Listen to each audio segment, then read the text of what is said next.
Welcome to Mock the Week. I'm Dara O'Brien. The news this week. Hillary Clinton has announced she's running for US President, ensuring yet more speculation about the strength of her marriage to Bill. Insiders say it's close, but no cigar.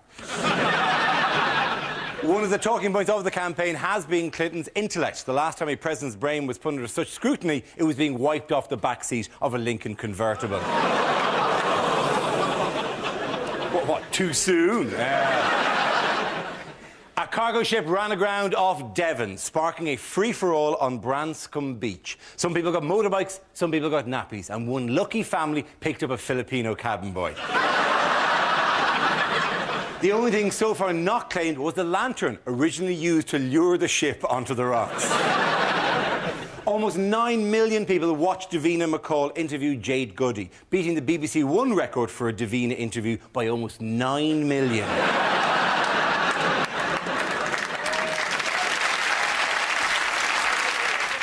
Shilpa Shetty is now favourite to win Big Brother and relaunch her Bollywood career. She's already been offered a brand new 300-film deal, which should keep her busy until the end of March. This week, China used a ballistic missile to destroy one of its satellites. No one was quite sure what had happened to the Chinese satellite until it was spotted being lugged off Branscombe Beach. Joining me tonight are 6 of the country's top comedy performers: Andy Parsons, Fred MacAulay, Russel Howard, and Frankie Boyle, Hugh and Shappi Khorsandi. Welcome to the show.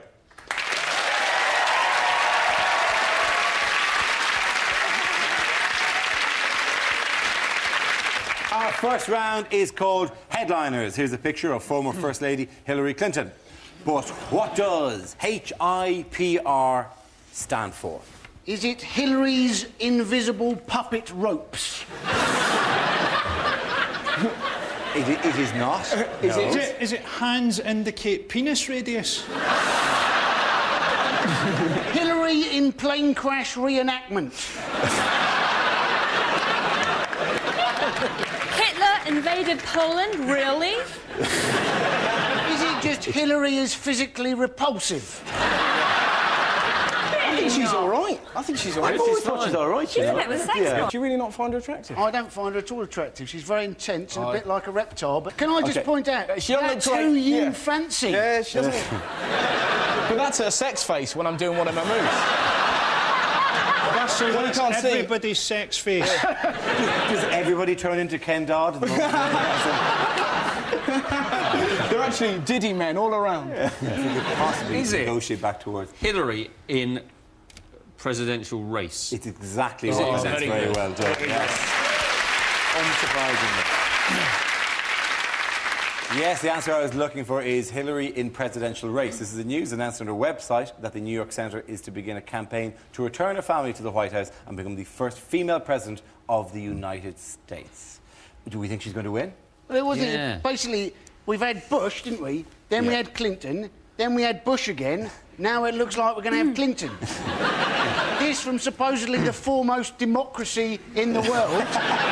The last 20... Anyone can grow up to be the president. That's it. Anybody called Bush, Clinton. Basically, Clinton, Bush, Kennedy has got a very good chance of winning the election. Her main rival is a bloke called Barack Obama. Yes. Who's not going to win, obviously, because his name is too like Osama. And it just takes one slight mistyping error at the Pentagon. He's taken out with an airstrike. It's even worse than that, because it's halfway between Osama and a bomber. He might as well be called Muslim Gun Bomb. What's really interesting, though, did you see this? That his middle name is Hussein. Yeah. And they're worried that he's not going to win the election because that's his middle name. Right? It is appalling on every level. Barack, which is not a good thing anyway. Hussein, Obama, it's not a brilliant name. And the tradition, their history, there was one of the brightest lights in the 70s was from Illinois, I think it was Senator Fisty McPedophile. He was very good. For some reason, people didn't go for it. There are Scottish people that hope the McPedophile family in Scotland are thinking, that's where Uncle Fisty went. They'll be on relatives reunited as we speak. We always wondered why he had to leave. And it's very unfortunate being called Barack, isn't it? Ladies and gentlemen, here is Barack Obama, and everybody goes, OK, Obama, you shit. All the right-wing American comedians, they're just going to come... You know what they're going to come out with? A black man and a woman going for president. What's next? A lesbian pope? It's not a bad idea. Yeah, I've seen that video. It's brilliant. Yeah, that was Oh, another difficult mass. Yeah, why don't you relax in the Vatican hot tub? All right. Russell, I can't get the image of you and Hillary Clinton out of my head Nor now. can she. I'm pretty good. It's very distracting at some stage, yeah. No, and what was the slogan when you went on the line? Oh, Russell, do it again. That wasn't the slogan. I'm in to win, or Yes, I'm in to win, Yeah, or something. It was a reworking of Dale Whitton's lottery campaign a number of years ago. I'm in it to win it, she said. Americans always need that slogan, though, don't they? I'm in it to win it. Reagan's was, you ain't seen nothing yet. Clinton's was, it's the economy, stupid. And Bush's was, To be fair to Clinton, and It's the Economy Stupid was actually more of a thing to remind his own campaign team to keep going on about the economy. At no stage did he turn to the American people and go, "Is the economy stupid?" I've been Bill Clinton. This is from the council. This ad has been sponsored by the council to elect Bill Clinton. Thank God that Arnold Schwarzenegger isn't standing for president, because voting Austrians into high office has unfortunate historical prospects. Who's been taunting George Bush this week? Has it been rodeo clowns? Anything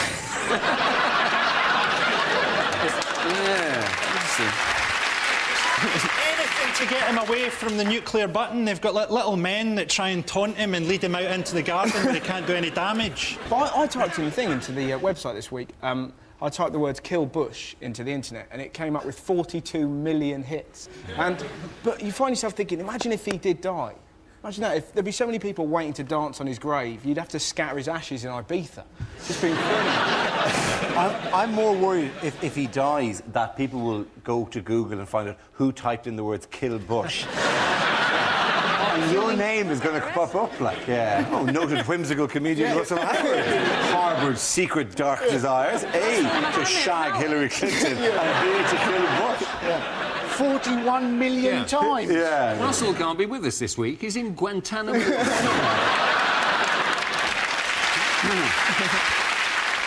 Did anyone watch the State of the Union address? I didn't see it all, but I heard one of the sound bites on TV where he said, you know, give war a chance, which was, you know, almost what John Lennon was trying to say.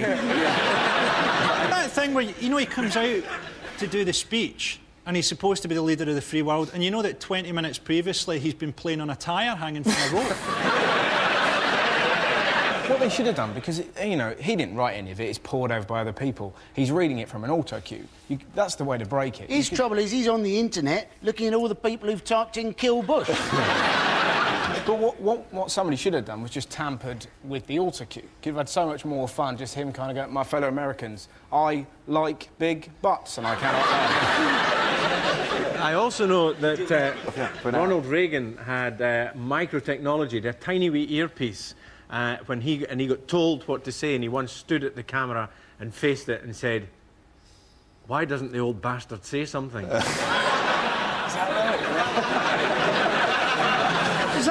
There's that thing with the State of the Union address, I don't know if you watched it, where people come on and analyse what Bush has said. Like, analysing the words of this moron. It's like sort of when in Lassie they used to try and work out what the doctor's saying. What's that, George? There's trouble in the Middle East. You've shat on the rug. Let us go closer to home. Why has there been a clash in this country between church and state in the last week? Oh, gay adoption. It is gay adoption, yeah? Yes. Well done, Russell. Well Yes, done. thank you. Can you give us more information than that? The church don't like the gays, apparently. This just in. Yeah. Which church? The Catholic Church. Catholic Church, very and? upset because A man they say that two men having sex is not natural, as opposed to a man walking on water, which is very much natural.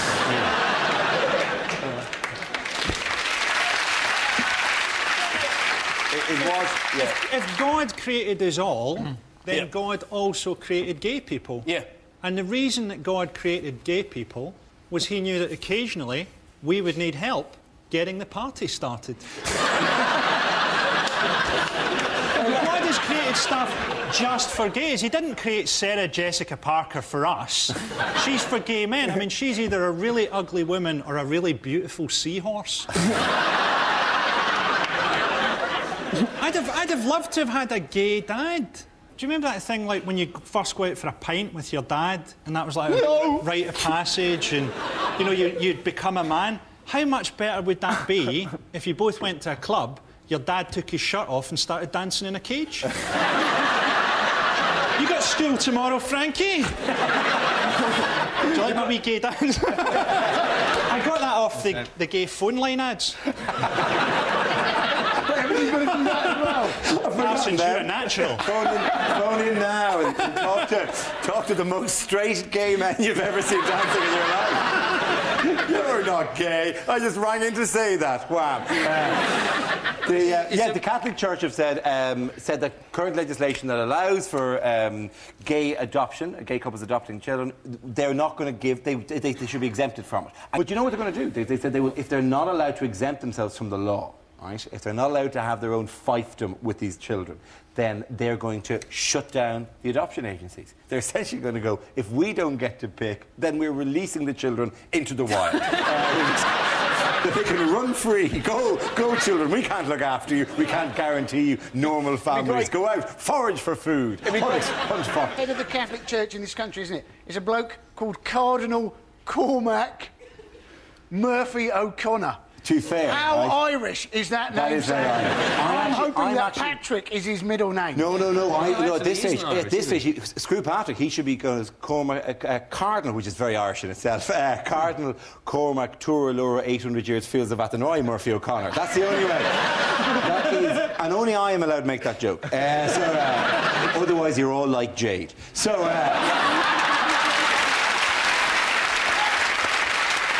The great shame of it is that gay men will have all the experience they need to bring up children.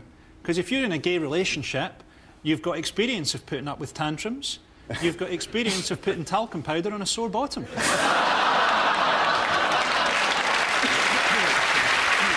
It's just so sad. Who cares where your willy goes, really? Let me finish. The thing I was going to say, who cares where your willy goes? My dad, when he was younger, put his cock in someone's letterbox. And he's a great dad. I mean, awful postman, but he's a great dad.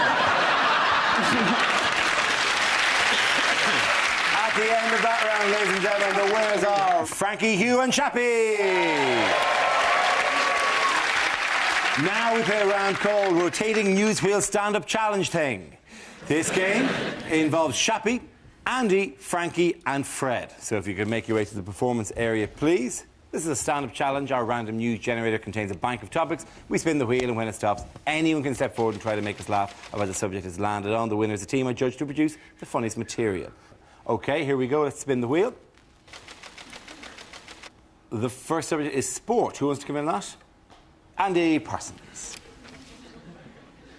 Now, there has been a lot of talk, once again, this week about drugs in sport. My feeling about drugs in sport, don't ban them, separate them, right? Those people not on drugs, they have their sports. Those people who are on drugs, they have their sports, right? Because let's face it, if some idiot wants to pump themselves full of rubbish and run the 100 metres in 4 seconds, we would like to bloody see it. Thank you very much, Andy Parsons.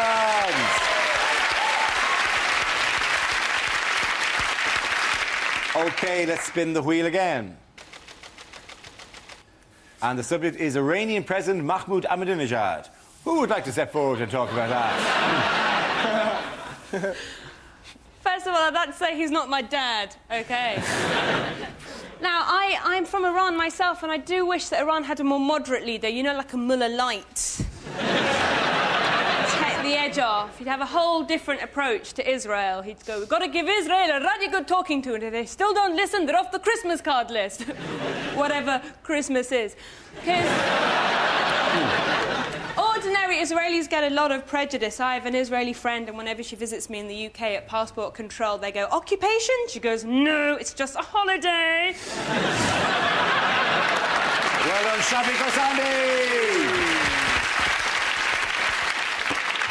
OK, that leaves us with Frankie and Fred. Let's spin the wheel.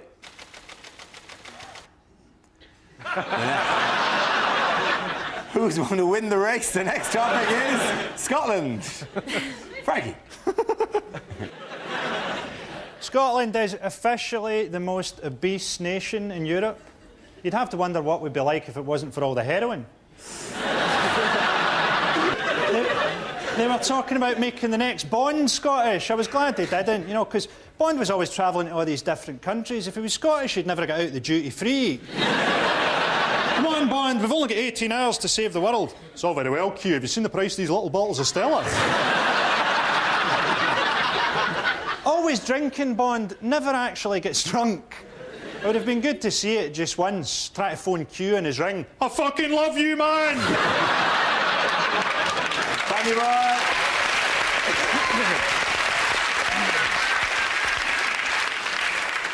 Let's see what Fred has been left with. Let's spin the wheel. The topic is etiquette. Which... I think there's been a deterioration in etiquette, there's been a deterioration in manners, and there's been a deterioration in language. And as a Scot, you know, we're often accused of using the F word too much. And, you know, that could be true. I think, though, it suits the pattern of our voice. It suits the rhythm of our speech. It actually fits in quite nicely. But I think I have found the epitome of the overuse of the F word. It happened at a St Johnstone versus Partick Thistle football match, and the detail is vital in padding out the routine. It was in McDermott Stadium, a stadium that can hold 10,000 people, they've been told. And 5 minutes into the second half, something happened on the pitch that the man 5 rows in front of me was not at all happy about, and he stood up and he pointed at the pitch and he shouted, "Fucking! Boo!" There we are. Because, you know, sometimes boo just isn't enough. Fred MacAulay. At the end of that round, I'm giving the points to Andy and Fred. Come back here.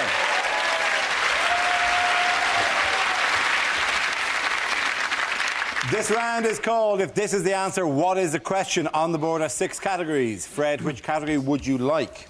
The environment, please. OK, the category is environment. The answer is battery acid, shampoo and wine. What is the question? Is it a late letter to Santa from Charles Kennedy? Is it what will arrive the next time Jade Goody orders a curry? Is it what are the 3 things that haven't had a wall chart in The Guardian? Is it according to the autopsy report, what was George Best's final meal?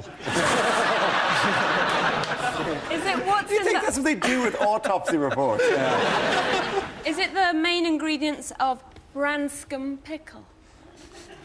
No. Very nice. It is to do with that story. What 3 things were washed ashore from the MSC Napoli? That's exactly right. Well done. Very good. The question I was looking for was what was included in the cargo washed up on Branscombe Beach this week. This refers to the MSC Napoli, wrecked off the Devon coast. The ship lost a number of its containers, which are subsequently salvaged by locals. Any particular favourite thing? Well, the thing that I loved most was the giant balls of wool. And you think, what are they for? Giant cats. It's enormous cat. It's like a big version of like Secret Santa or Deal or No Deal. They like run down and go, right, you take that one, there we go. Here we go. Whatever it's here, we open it. OK, 1, 2, 3. Hey, Mercedes! Ah, asylum seekers. Did you see the guy who... There was a guy who they interviewed in the news and he went, I've got a massive barrel of wine, nappies and cat food. It's going to be a hell of a party. You'd want to arrive at the right point in that party, wouldn't you? Not at 3 o'clock in the morning when they're all wearing nappies and eating cat food. I mean, isn't it amazing that they managed to get into the crates? Because I find it difficult to get into a tin of tuna. Finally, it's come in useful that everyone in Devon's got 18 fingers. What, we're allowed that? You're not... 18-fingered Devon. Oh, come on. You know that people in Devon are right now wearing nappies and worshipping motorbikes. You just sat there going, that Frankie It came from the ocean. This is God's munificence. We were right to sacrifice your sister to Poseidon. He has rewarded us. The great thing was, though, on eBay, wasn't it? They're actually... You've got these motorcycle airbags. Yeah. You know, and car airbags. Now, if there's something you don't want to buy on eBay, it's an airbag, isn't it? You don't want as your last thought as you go through your own windscreen going, crikey, I thought that airbag was cheap. Worth £10 I ever saved. So actually, to be fair to eBay have banned the sale of anything taken from Branscombe. Isn't there that strange thing of people have been shipping furniture across the world? There was a Swedish family who were shipping this off to South Africa where they were moving, and then she turned on the news and saw her possessions being stolen by the crowd. And whatever you think about a motorbike being taken from some motorbike thing, there's some woman in Stockholm watching people putting on her hat going, hello, I'm from Stockholm. I'm from Stockholm. I'm a big Swedish person. I'm off to South of Africa. That must have hurt. Sven, come and see the television. That's our airbag. I'll tell you what I feel sorry for, though. There's obviously people who normally on Branscombe Beach would have been going along with a metal detector. And for years, all they've picked up 50p, maybe the odd quid. They miss out one day, everybody else comes down, gets a brand new BMW bicycle. What the most valuable thing anyone came away with? The bike. It was the bikes, yeah. The motorbikes were the most valuable thing. It's been a free-for-all. One Royal Marine told the Mirror, we only went for a look, I've come away with a BMW. And absolute credit to his regiment, that man. There was one bloke that actually went, he had something, and they said, do you think you should take this? And he was a grown man, he went, finders keepers, losers reapers. And you're like, you're an adult. Like, just imagine him at home. Dad, did you fart? He who dealt with smoke it. It is you know, logic is ridiculous. Just because the stuff washed up, like, you don't go and if a pedestrian gets knocked over by a car and their mobile phone falls out of their hand, you can't walk over and go, is anyone taking this? That's mine now. Have you been to Scotland?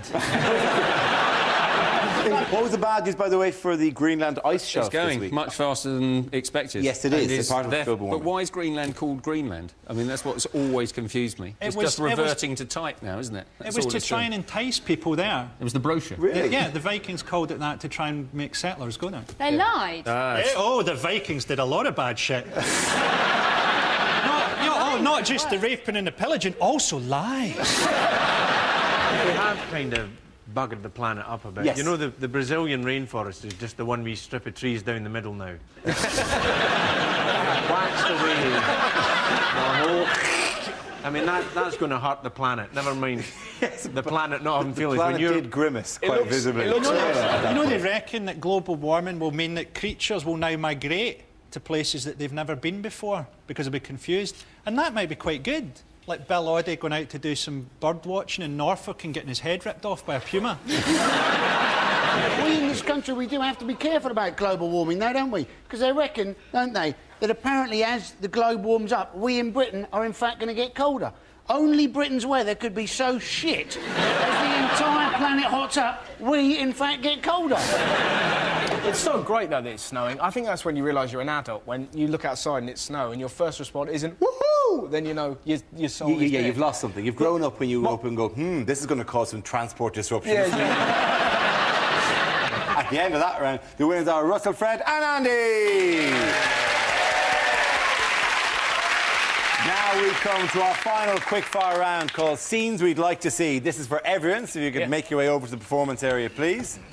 I called ideas for scenarios we'd love to see, and the performers come in with their suggestions. The first subject is... In the week in which the Oscar nominations were revealed, rejected lines from movies. E.T. phone premium rate set. Milk, bread, rich tea biscuits. Are you sure this is the right list, Mr. Schindler?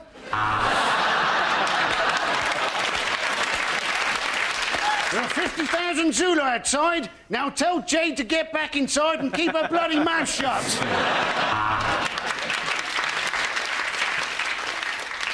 This T-1000 cybernetic organism has encountered a problem and needs to close. Do you wish to send an error report?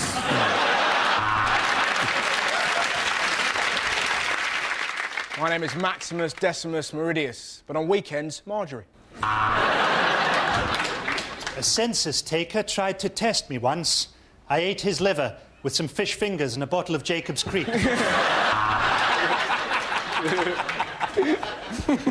Good morning, Cheltenham! Well, there's one thing I should tell you, Mr. Darcy. I have chlamydia.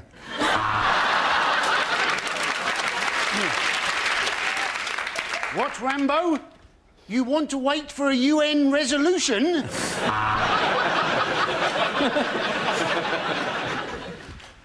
You were only supposed to blow the bloody doors off, Ibrahim.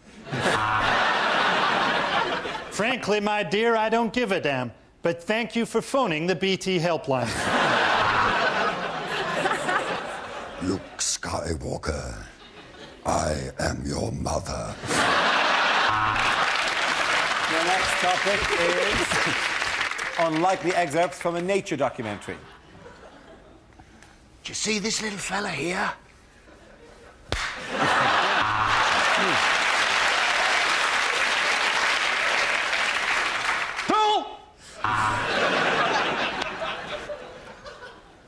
I'm having to whisper because this woman's husband is in the room next door.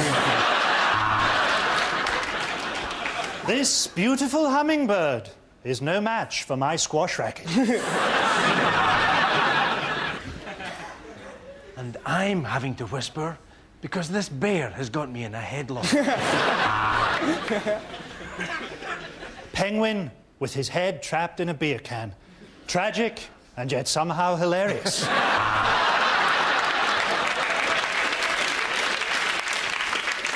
And I'm stood here in the jungle in my bathrobe because my luggage is still at Heathrow. Welcome back to Pimp My Hippo.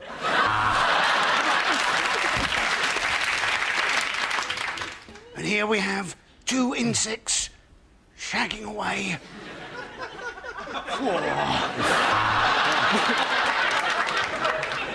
Out of the water climbs a majestic otter who turns... Oh, no, it's a dog.